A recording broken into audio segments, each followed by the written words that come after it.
അപ്പൂനിപ്പോ എങ്ങനെയുണ്ട് നന്ദൻ? കുഴപ്പമൊന്നുമില്ലല്ലോ? ഏയ്, അങ്ങനെ പറയത്തക്ക കുഴപ്പമൊന്നുമില്ല മാഡം. പിന്നെ സർജറി കഴിഞ്ഞതിൻ്റെ ഒരു ക്ഷീണം, അത്രേ ഉള്ളൂ. എന്റെ കാര്യം വല്ലതും ചോദിച്ചോ നന്ദനോട്? ചോദിച്ചിട്ടുണ്ടാവില്ലല്ലേ? സാരമില്ല, അപ്പു അമ്മയെ അത്രമാത്രം വെറുക്കുന്നുണ്ടാവും. അയ്യോ, അങ്ങനെയൊന്നുമില്ല മാഡം. അപ്പൂനെ ആരെയും അങ്ങനെയൊന്നും വെറുക്കാൻ പറ്റുന്നെന്ന് എനിക്ക് തോന്നുന്നില്ല. പിന്നെ അപ്പു നമ്മൾ നേരത്തെ കണ്ടതിൽ നിന്നും കുറച്ചുകൂടി ഡിറ്റർമൈൻഡ് ആയതുപോലെ തോന്നി എനിക്ക്. എല്ലാവരിൽ നിന്നും മനഃപൂർവ്വം ഒഴിഞ്ഞു നിൽക്കാൻ ഒരു മനസ്സപ്പ് പാകപ്പെടുത്തി എടുത്തിരിക്കുന്നു. അതാണ് ശരിക്കും എന്നെ അത്ഭുതപ്പെടുത്തിയത്. മാഡത്തിൻ്റെ കാര്യം മാത്രമല്ല, ആതിരയുടെ കാര്യം പോലും എനിക്ക് അങ്ങോട്ട് ചോദിക്കേണ്ടി വന്നു. ആരെയും മറന്നിട്ടില്ല. പക്ഷേ ഇനി അപ്പു എന്ന പുരുഷനായിട്ടേ എല്ലാവർക്കും മുന്നിലേക്ക് താൻ എത്തൂ എന്നൊരു വാശിയിലാണ് ആള്. എനിക്ക് മനസ്സിലാവുന്നുണ്ട് അപ്പുവിൻ്റെ മനസ്സ്. ഒരുപാട് റെസ്പെക്ട് ചെയ്യണം നന്ദനോട് പോലും ഇനി കാണാൻ ചെല്ലരുതെന്ന് അപ്പു പറയണമെങ്കിൽ സ്വന്തം തീരുമാനത്തിൽ അത്രമേൽ ഉറച്ചിട്ട് തന്നെ ആവണമല്ലോ. മാഡം, ഞാനിപ്പോൾ ആകെ ഒരു കൺഫ്യൂഷനിലാണ്. എന്താ അത്?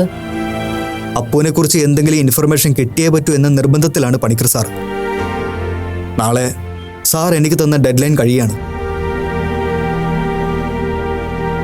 അമ്പി സാറിനെ കുറിച്ച് ഇതുവരെ ഒന്നും അറിയില്ലെന്നാണ് ഞാൻ പണിക്കർ സാറിനോട് പറഞ്ഞിട്ടുള്ളത്.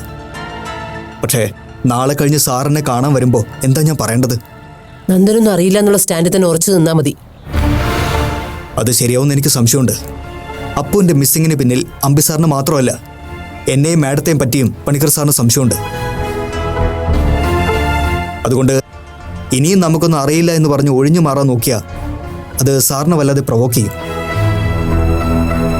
അതിൻ്റെ പേരിൽ പറഞ്ഞതുപോലെ ഒരു പോലീസ് എൻക്വയറിക്ക് സാറ് മൂവ് ചെയ്താൽ അത് നമ്മളെക്കാൾ കൂടുതൽ ബാധിക്കുന്നത് അപ്പുവിനെ ആയിരിക്കും. പക്ഷെ നന്ദൻ, അത് ഒഴിവാക്കാൻ അപ്പുവിനെ കുറിച്ച് നമുക്കറിയാവുന്ന കാര്യം ബിപിയോട് ഷെയർ ചെയ്താൽ അതും അപ്പുവിനെ തന്നെയല്ലേ ബാധിക്കുന്നത്? ഈ അവസരത്തിൽ ബിപി അപ്പുവിനെ നേരിട്ട് കണ്ടാൽ എന്താ സംഭവിക്കാന്ന് പറയാൻ പറ്റില്ലല്ലോ. അതാണ് മാഡം കൺഫ്യൂഷൻ എന്ന് ഞാൻ പറഞ്ഞത്. പണിക്കർ സാറിനോട് ഇത് പറഞ്ഞാലും പറഞ്ഞില്ലെങ്കിലും പ്രോബ്ലമാണ്. അപ്പോൾ പിന്നെ എന്താ ചെയ്യുക? വേണ്ട നന്ദൻ, എന്ത് വന്നാലും അപ്പുവിനെ കുറിച്ചുള്ള കാര്യം ബിപി തൽക്കാലം അറിയാതിരിക്കുന്നതാണ് നല്ലത്. പോലീസ് എൻക്വയറിക്ക് പോകുന്നെങ്കിൽ ബിപി പൊയ്ക്കോട്ടെ. പക്ഷെ എൻ്റെ ബലമായ വിശ്വാസം ബിപി അങ്ങനൊരു നീക്കത്തിന് മുതിരലെന്ന് തന്നെയാ. ചിലപ്പോൾ കോടതി വഴി ഒരു ഹേബിയസ് കോർപ്പസിന് ശ്രമിച്ചേക്കും. അത് സാരമില്ല, നമുക്കത് അപ്പം നോക്കാം. അപ്പുവിന് വേണ്ടി വിപി ഇങ്ങനെ വാശി പിടിക്കുന്നത് അപ്പുവിനെ പറഞ്ഞു തിരുത്താമെന്ന് വിപിക്ക് നല്ല വിശ്വാസം ഉള്ളതുകൊണ്ടാണ്. നോ മാഡം, ഇനി ആര് പറഞ്ഞാലും അപ്പുവിൻ്റെ കാര്യത്തിൽ ഇനി 0 ചാൻസ് ആണ്. അത്രയ്ക്ക് ഉറപ്പാണ് എനിക്ക്. അതേ ഉറപ്പാ എനിക്കും. പക്ഷെ വിപിക്ക് അത് എത്ര പറഞ്ഞാലും മനസ്സിലാവില്ലല്ലോ. പക്ഷെ സാർ എന്നോട് പറഞ്ഞത് റിയാലിറ്റി ആക്സെപ്റ്റ് ചെയ്യാൻ തയ്യാറാണെന്നാ. അതിന് സത്യമാണോ അല്ലയോ എന്ന് എനിക്കറിയില്ല കേട്ടോ. ബിപിയുടെ ഒരു ക്യാരക്ടർ വെച്ച് നോക്കുമ്പോൾ അങ്ങനെ ഒരു അക്സെപ്റ്റൻസിനുള്ള സാധ്യത ഞാൻ കാണുന്നില്ല. ഏതായാലും ബിപിയുടെ മനസ്സിൽ എന്താണെന്ന് ഞാനൊന്ന് സംസാരിച്ചു നോക്കട്ടെ. എന്നിട്ട് നമുക്ക് തീരുമാനിക്കാം എന്ത് വേണമെന്ന്. ശരി, എന്നാ പിന്നെ അങ്ങനെ ആവട്ടെ. മാഡം വിളിച്ചാൽ മതി. ശരി.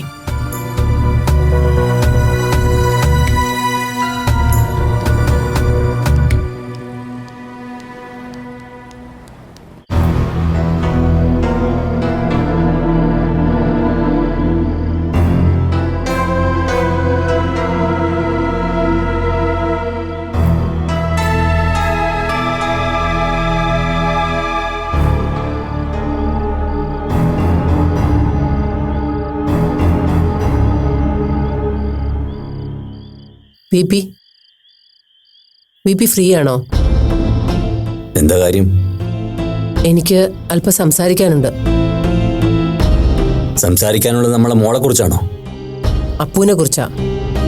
സോറി, എനിക്ക് താല്പര്യമില്ല. പക്ഷെ എനിക്ക് സംസാരിക്കണം. അപ്പുവിന്റെ കാര്യത്തില് ബിപി വല്ലാതെ വാശി പിടിക്കുന്നുണ്ടല്ലോ.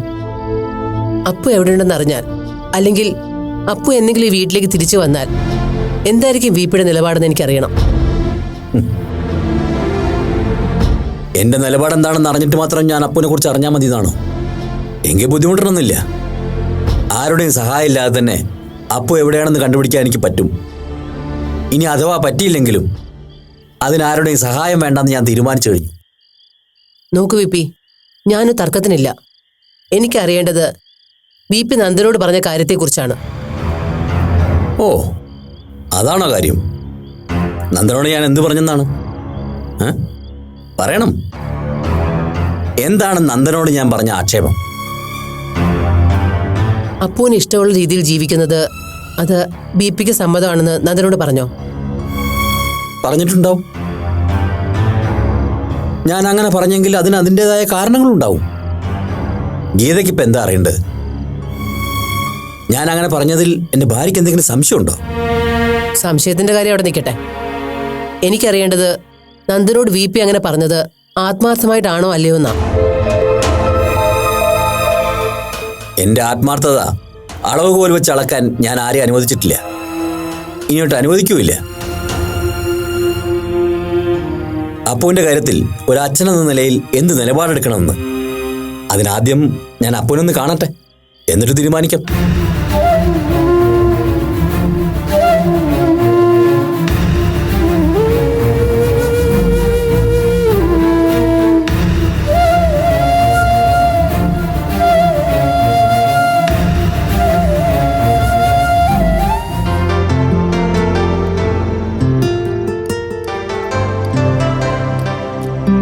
അപ്പുവിൻ്റെ കാര്യത്തിൽ നീ പറഞ്ഞു തന്നെയായിരുന്നു ശരി. ഇന്ന് നേരിട്ട് കണ്ട് സംസാരിച്ചപ്പോഴാണ് എനിക്കത് പൂർണ്ണമായും ബോധ്യപ്പെട്ടത്. ഇത്രയൊക്കെ അപ്പുവിന് വേണ്ടി സഹായങ്ങൾ ചെയ്തിട്ടും അപ്പു ഒരു വാക്ക് പോലും പറയാതെ നമ്മളിൽ നിന്ന് അകന്നു മാറിയതിൽ ഒരു ചെറിയ ദേഷ്യവും പരിഭവവും ഒക്കെ എനിക്ക് തോന്നി എന്നുള്ളത് സത്യമാണ്. അന്നേരം ഞാനത് നിങ്ങളോട് ആരോടും പറയാതിരുന്നത് വെറുതെ ഇനി അതിൻ്റെ പേരിൽ നിന്നെ കൂടുതൽ വിഷമിപ്പിക്കണ്ടല്ലോ എന്ന് വെച്ചിട്ടാണ്. അത് എനിക്ക് മനസ്സിലായായിരുന്നു. നന്ദേട്ടൻ അങ്ങനെ വിചാരിച്ചു പോയതിൽ തെറ്റൊന്നും പറയാനില്ല. ആ സ്ഥാനത്ത് ആർക്കാണെങ്കിലും ഇങ്ങനെയൊക്കെ ചിന്തിക്കാനേ പറ്റൂ. എല്ലാ കാര്യത്തിനും ഒപ്പം നിന്ന കുറച്ചുപേരെ പെട്ടെന്നൊരു സുപ്രഭാതത്തിൽ ഒഴിവാക്കാന്ന് പറയുമ്പോ അത് ശരിയായ കാര്യമൊന്നും അല്ലല്ലോ. നന്ദേട്ടന്റെ കാര്യം പിന്നെയും പോട്ടെന്ന് വെക്കാം. എനിക്ക് ഇവളുടെ കാര്യം ഓർത്തിട്ടായിരുന്നു സങ്കടം. അത് നിളയച്ചിക്ക് അപ്പന്റെ സ്വഭാവം അറിയാഞ്ഞിട്ടാ. ആളുടെ മനസ്സിലൊരു തീരുമാനം ഉണ്ടായ പിന്നെ ആര് വിചാരിച്ചാലും അപ്പുവിനെ അതിൽ നിന്ന് പിന്തിരിപ്പിക്കാൻ കഴിയില്ല. അത് സത്യമാണെന്ന് എനിക്ക് ഇന്നാണ് ബോധ്യമായത്. അപ്പു പൂർണ്ണമായും അപ്പുവായി മാറിയതിന് ശേഷമേ ആദരയെ കാണുമെന്നാ എന്നോട് പറഞ്ഞേ.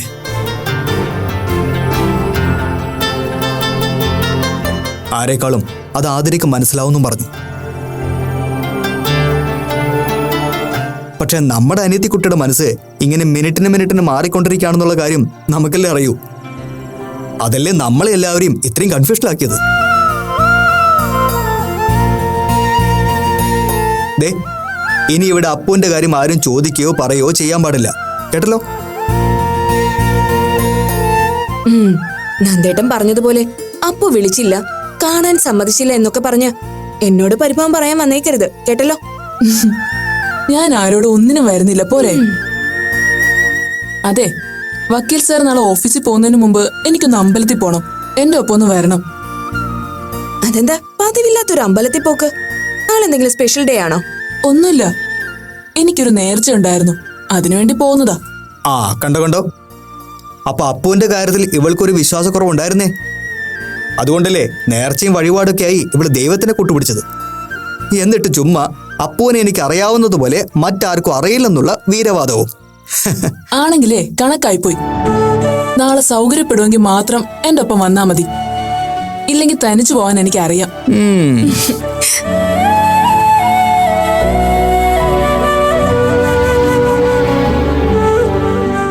പാവം, എത്ര പെട്ടെന്ന് അവളുടെ മനസ്സിലെ വിഷമം മാറിയത്. ഇപ്പൊ ആള് പഴയതുപോലെ നല്ല സ്മാർട്ടായി. അപ്പുവിന്റെ കാര്യത്തിൽ പൂർണ്ണമായും ആദര ഹാപ്പി ആവണമെങ്കിൽ ഇനിയും കടമകൾ ഏറെ ഉണ്ടെന്നില്ല. അതേക്കുറിച്ച് ഓർക്കുമ്പോൾ എനിക്കിപ്പോഴും നല്ല ടെൻഷനുണ്ട്. അപ്പുവിന്റെ അച്ഛൻ ആ കുട്ടി അംഗീകരിക്കാൻ തയ്യാറാണെങ്കിൽ പിന്നെന്താ നന്ദേട്ട പ്രശ്നം?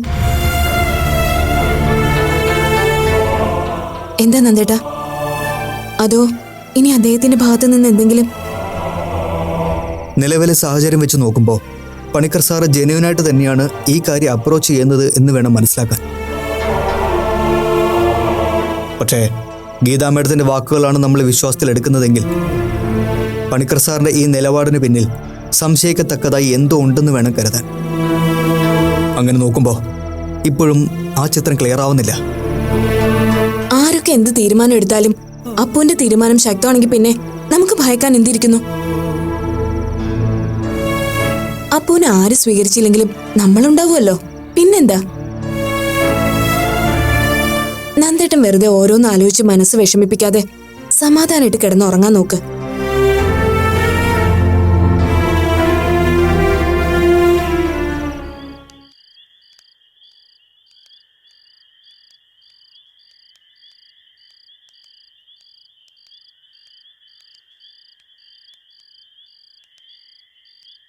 മമ്മി കിടന്നില്ലേ? ഇല്ല.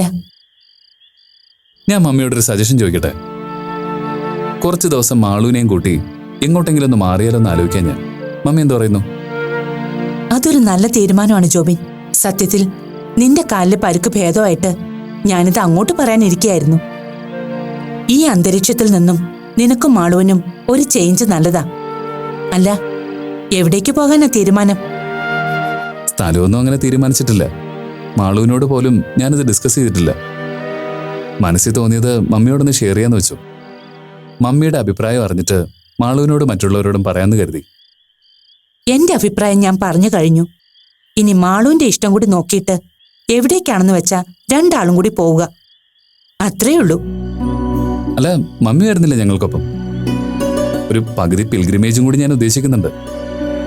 പ്ലഷർ ട്രിപ്പ് ആയാലും പിൽഗ്രിമേജ് ആയാലും ഈ യാത്രയിൽ നിങ്ങൾ രണ്ടുപേരും മാത്രം പോയാൽ മതി. ഇപ്പൊ നിന്റെ സാമീപ്യവും സാന്ത്വനവുമാണ് മാളുവിന് ഏറ്റവും കൂടുതൽ ഗുണം ചെയ്യുക. ഒപ്പം രണ്ടാളും ഒരുമിച്ചുള്ള ഈ യാത്രയും. അതിൽ മാളുവിന്റെ ഇഷ്ടങ്ങൾക്കും താല്പര്യങ്ങൾക്കും മുൻതൂക്കം കൊടുക്കുകയും വേണം. ഞങ്ങള് പോയാ മമ്മി ഇവിടെ തനിച്ചാവില്ലേ? ജോബിൻ, എല്ലാ തവണയും ഇതുപോലുള്ള കാര്യങ്ങൾ പറഞ്ഞ നമ്മൾ തമ്മിൽ പിണങ്ങുന്നത്. എന്റെ കാര്യം ഓർത്ത് നിങ്ങൾ ആരും ബുദ്ധിമുട്ടണമെന്നില്ല. കുറച്ചു ദിവസം തനിച്ചു കഴിയാനുള്ള ആരോഗ്യവും ആത്മവിശ്വാസവും ഒക്കെ എനിക്കുണ്ട്. ഇനി അതിന്റെ പേരിൽ ഒരു ചർച്ചയും വേണ്ട. നീ ഇപ്പൊ തന്നെ മാളുവിനെ വിളിച്ച് അവളുടെ അഭിപ്രായം ചോദിക്ക. അത് വേണ്ട മമ്മി, നമുക്ക് നാളെയോ മറ്റന്നാളോ അവിടം വരെ ഒന്ന് പോവാം. അതിന് നീ ഓക്കെ ആണോ? ഒരാഴ്ച കൂടി റെസ്റ്റ് വേണോന്നല്ലേ ഡോക്ടർ പറഞ്ഞത്? അത് സാരമില്ല, ട്രിപ്പ് ഒരാഴ്ച കഴിഞ്ഞ് മതി. മാളുവിന്റെ വീട്ടിൽ പോകുന്നതിന് പ്രശ്നമൊന്നുമില്ലല്ലോ. എന്താ കണ്ടില്ലേ, ഞാൻ ഓക്കെയാ. സത്യം പറഞ്ഞ മാളുവിനേക്കാൾ ഈ യാത്ര നീയാണ് ആഗ്രഹിക്കുന്നത്, അല്ലേ ജോബിൻ? അത് നല്ലതാ ജോബിൻ. കഴിഞ്ഞ കുറെ ദിവസങ്ങളായി നീയും വല്ലാതെ വീർപ്പുമുട്ടുന്നുണ്ട്. സാരമില്ലടാ, ഈ യാത്ര കഴിഞ്ഞു വരുമ്പോഴേക്കും രണ്ടുപേരുടെ മനസ്സ് ശാന്തമാകും. എല്ലാ സങ്കടങ്ങളും അതുകൊണ്ട് മാറുകയും മറക്കുകയും ചെയ്യും. ചെല്ല്, പോയി കിടക്കാൻ നോക്ക്. മമ്മി, നമ്മൾ ചെല്ലുന്ന കാര്യം ആരെയും വിളിച്ചറിയിക്കണ്ട. മാളുവിന് അതൊരു സർപ്രൈസ് ആയിക്കോട്ടെ. ശരി, എന്നാ വന്ന് കിടക്ക്. ഞാൻ കുറച്ച് കഴിഞ്ഞ് കിടക്കാം. Good night mummy. Good night.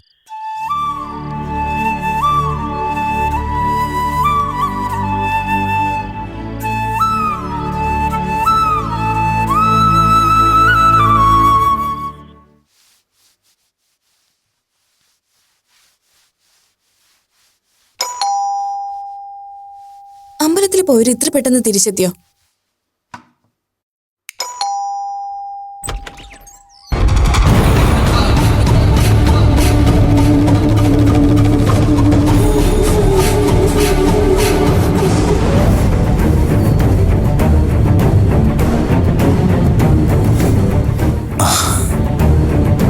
എന്താ ശ്രീമതി, കെട്ടിയോനെ കണ്ടങ്ങ് ഷോക്കായി പോയോ?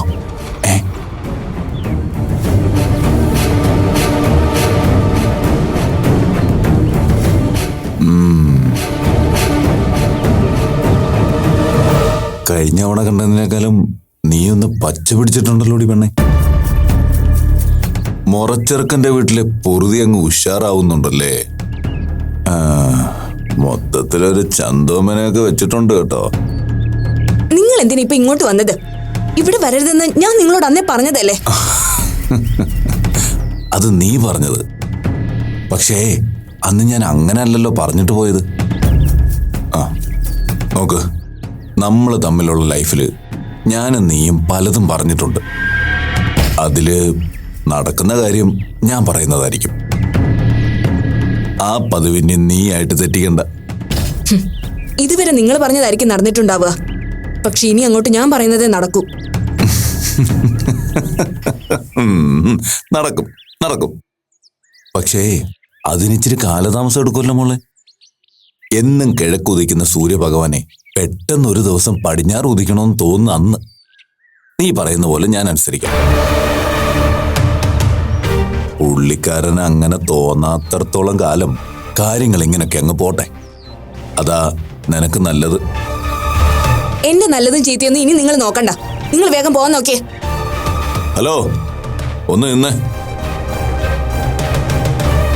വണ്ടിക്ക് എണ്ണക്കാശ് മുടക്കി ഞാൻ ഇവിടം വരെ വന്നതേ നിന്റെ തിരുമുഖവും കണ്ട് തൊഴുതങ്ങ് തിരിച്ചു പോവാനല്ല, കൂടെ കൊണ്ടുപോവാനാ. ചെന്നെടുക്കാനുള്ളതൊക്കെ എടുത്തിട്ടേ വേഗം വാ. ചെന്നിട്ട് കുറച്ച് പണി ബാക്കിയുണ്ട്. എന്നെ കൊണ്ടുപോകാനാണ് നിങ്ങൾ ഇത്ര കഷ്ടപ്പെട്ട് വന്നതെങ്കിൽ അത് നടക്കില്ല. അതിനു വേണ്ടി നിന്ന് സമയം കളയണമൊന്നുമില്ല. സമയം കളഞ്ഞ സ്ഥിതിക്ക് ഇനി നീയായിട്ട് ഇവിടുന്ന് പോകുന്നുള്ളൂ. പറയുന്ന അനുസരിച്ചില്ലെങ്കിൽ എന്റെ സ്വഭാവം നിനക്കറിയാലോ. വെറുതെ എന്റെ കയ്യിൽ നിന്ന് വാങ്ങി കൂട്ടാൻ നിൽക്കാതെ എടുക്കാൻ വല്ലതും ഉണ്ടെങ്കിൽ എടുത്ത് ഇറങ്ങാൻ നോക്ക്. അല്ലെങ്കിൽ വാ, ഞാൻ കൂടെ സഹായിക്കാം. നിങ്ങൾ ആരെയാ ഭീഷണിപ്പെടുത്തി കാര്യം സാധിക്കാൻ നോക്കുന്നേ? പറയുന്നതൊക്കെ പേടിച്ച് അനുസരിച്ച് ജീവിക്കുന്ന ഒരു ഭാര്യ ഉണ്ടായിരുന്നു. അത് പണ്ട്. ആ ബന്ധം ഞാൻ മനസ്സുകൊണ്ട് എന്നെ ഉപേക്ഷിച്ചതാ. ഇനി ആ അധികാരത്തിന്റെ പുറത്ത് എന്നോട് കൽപ്പിക്കാനും ഭരിക്കാനും വരണ്ട. നീ മനസ്സുകൊണ്ട് ഉപേക്ഷിച്ചാലും മന്ത്രം ചൊല്ലി ഉപേക്ഷിച്ചാലും റെക്കോർഡിക്കലി നീ ഇപ്പോഴും എന്റെ ഭാര്യയാണ് മോളെ. നിയമപരമായി നീ മിസ്സിസ് മോഹനകൃഷ്ണൻ ആയിരിക്കുന്നിടത്തോളം കാലം വേറെ ഏതൊരുത്തിനേക്കാളും അധികാരവും അവകാശവും നിന്നിൽ എനിക്കുണ്ട്. ആ അധികാരവും അവകാശവും വേണ്ടെന്ന് വെക്കാനുള്ള സ്വാതന്ത്ര്യവും എനിക്കുണ്ട്. ആഹാ, വക്കീലിന്റെ കൂടെ പൊറുതി തുടങ്ങിയത് പിന്നെ വകുപ്പും ന്യായമൊക്കെ അറിയാലോ നിനക്ക്. എന്നാ നീ ഒരു കാര്യം അറിഞ്ഞോ? നിന്റെ ഈ കെട്ടിയോൻ ഉദ്യോഗം ഞാൻ വേണ്ടാന്ന് വെക്കാത്തിടത്തോളം കാലം രേഖകളിൽ നീ മോഹനകൃഷ്ണന്റെ ഭാര്യ തന്നെയായിരിക്കും. അതുകൊണ്ട് എന്നെ നൈസായിട്ട് സൈഡാക്കി മുറച്ചെറുക്കൻ വക്കീലിനെയും കെട്ടി സുഖമായിട്ട് വാഴാമെന്ന് ആരും കിനാവ് കാണണ്ട. ഇനിയിപ്പോ അതല്ല, നിനക്ക് അവന്റെ കൂടെ ജീവിച്ചേ പറ്റുമെന്നുണ്ടെങ്കിൽ ഞാനങ്ങ് ഒഴിഞ്ഞെന്നേക്കാം. പകരം നിന്റെ ഓഹരിയിലെ ആ 50 സെന്റിങ് എഴുതി തന്നേക്കാം. ഇത്രേ നാള് നിന്നെ പോലൊരു കോവർ കഴുതയുടെ കെട്ടിയോനായിട്ട് നടന്ന് എന്റെ ജീവിതം തൊലച്ചതിന് ഒരു കോമ്പൻസേഷൻ ആയിക്കോട്ടെ. നിനക്ക് നിന്റെ മുറച്ചെറുക്കൻ്റെ കൂടെ ജീവിക്കുകയും ചെയ്യാം, എനിക്ക് എന്റെ കാര്യം നോക്കി അങ്ങ് പോവുകയും ചെയ്യാം. അത് ശരി. അപ്പൊ മനസ്സിലിരിപ്പ് അതാണല്ലേ? തുറന്നു പറഞ്ഞതിൽ സന്തോഷം. പക്ഷേ ആ മോഹം നടക്കില്ല. അതുകൊണ്ട് അതും പ്രതീക്ഷിച്ച് ആരിവിടെ കയറി ഇറങ്ങും വേണ്ട. മോഹനകൃഷ്ണൻ ഒരു കാര്യം മോഹിച്ചിട്ടുണ്ടെങ്കിൽ അത് നടത്തിയെടുക്കാനുള്ള വഴി മാനത്ത് കണ്ടിട്ടേ തുരിഞ്ഞിറങ്ങാറുള്ളൂ. അതറിയണമെങ്കിലേ നീ പോയി നിന്റെ തന്തക്കടവന്റെ അടുത്ത് ചോദിച്ചാൽ മതി. ആ, പേടിക്കണ്ട, ചത്തിട്ടൊന്നുമില്ല. എത്രയൊക്കെ ആയാലും താലി കെട്ടിയ പെണ്ണിന്റെ തന്തപ്പടിയല്ലേ. ചെറുതായിട്ടൊന്ന് സൽക്കരിച്ചു, അത്രേ ഉള്ളൂ.